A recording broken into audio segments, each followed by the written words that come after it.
Buenas noches. Buenas noches. Muchas gracias por venir. Yo creí que seríamos muy pocos. Gracias por venir. Y gracias por haber venido durante todo este ciclo, un tanto accidentado, por haberme acompañado en esta aventura de tener que enfrentarme a esta boca de escenario desacostumbrada. Gracias por haberme comprendido, por haberme justificado y por esperar siempre un poquito más la siguiente vez. Es ya de por sí impresionante, es un evento hablar con cada uno de ustedes en particular. Y pues se juntan todos, pues fíjense cómo me siento. De veras, muchísimas gracias por haberme acompañado. Vamos a evocar esta noche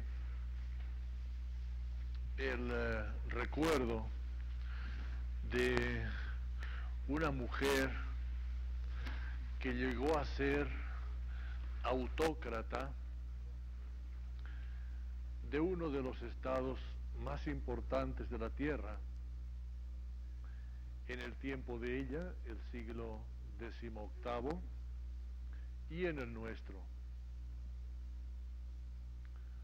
Una mujer que nació en Alemania y que, pues no me atrevería en este caso a decir que estaba destinada a ser zarina de todas las Rusias, sino que ella misma fue forzando su destino hasta lograr ocupar esa cumbre altísima, no solo en la política, sino en la cultura de su tiempo. Ella forjó ese destino y lo forjó con tenacidad. Desde luego, tenacidad avalada por la genialidad. Si separáramos a las mujeres científicas de las políticas y no pensáramos en la señora Curie, diríamos que ha sido Catalina, una de las grandes mujeres geniales de la era moderna. Pero debemos recoger su historia cuando todavía no se llamaba Catalina y cuando todavía no era rusa, cuando nació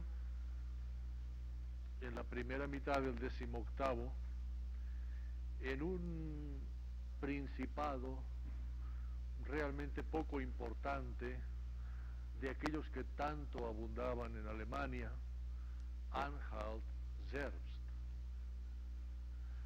un territorio minúsculo y un título que ya poco significaba.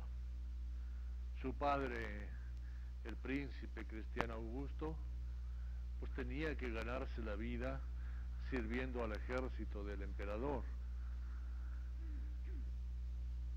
Ella fue la primera de los vástagos de esa familia Cristiano Augusto de Anhalt-Zerbst,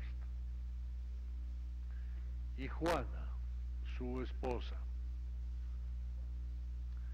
Juana era más notable que Cristiano Augusto.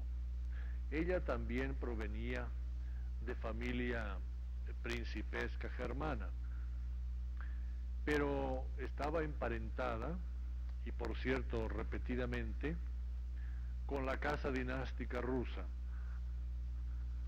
Durante todo el transcurso del XVII y el XVIII fueron frecuentes las bodas de príncipes rusos con princesas alemanas. Y Juana contaba en su genealogía con alguno de esos vínculos, de lo cual pues se jactaba en gran manera, y no sin razón. sin razón se jactaba de que un hermano suyo por poco se casa con la zarina Isabel, pero pues no se casó. Y eso pues no es un vínculo, eso de por poco se casa. Pues estaba prometido a la zarina Isabel y se murió pues unas semanas antes de la boda. A la zarina Isabel no le duraban mucho los prometidos, se le secó, se le acabó, lo deshizo y no llegó pues a cristalizar esa unión. Sin embargo, Juana decía que de su familia habían surgido importantes personajes en las relaciones entre los dos grandes estados.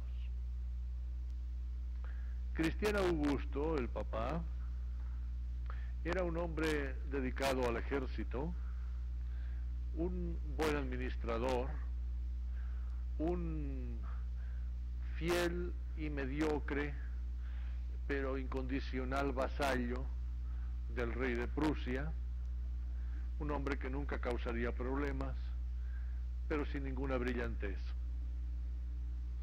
Parece que fue un esposo tranquilo, y en cuanto a esa niña que les nació, pues no se preocupó mucho por ella.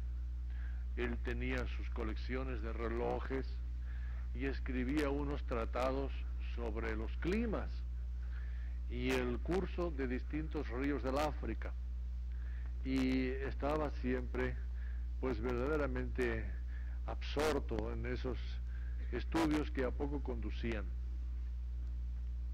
Sin embargo, el nacimiento de esa niña fue recibido, teniendo en cuenta que era la primogénita prácticamente. Dos nacimientos la habían precedido, pero los niños habían muerto recién nacidos. Fue recibida con poco entusiasmo, sin ningún júbilo. Y este hecho como que respalda la maledicente leyenda de que quizá no era hija de Cristiano Augusto, sino de la frívola Juana con el propio rey de Prusia. Es curioso que a la niña se le diera, bien, el nombre de Sofía era frecuente en la familia, pero a continuación Augusta, por su padre oficial, Federica, sin embargo, en arriesgado, en temerario homenaje al rey de Prusia. Parece ser que Juana había tenido relaciones ardorosas con Federico II, el hijo del gran Federico Guillermo, cuando éste era todavía un descontento príncipe heredero, y ella pues lo había consolado, y de esas relaciones podía ser fruto, según algunos autores, esa niña cuyo nacimiento fue recibido sin ilusión, hasta el grado de que no existe constatación ninguna en el registro civil, ni en la parroquia, ni en la capilla del castillo de Anhalt-Zerbst, ni en ningún otro archivo jurisdiccional, ni de su nacimiento, ni de su bautizo.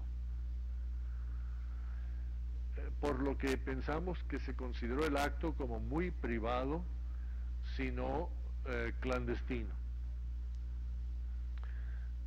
Respalda también la maledicente teoría el hecho de que durante toda su vida Juana experimentara y manifestara una evidente renuencia a abrazar a aquella niña, como que la consideraba fruto de una culpabilidad, o por lo menos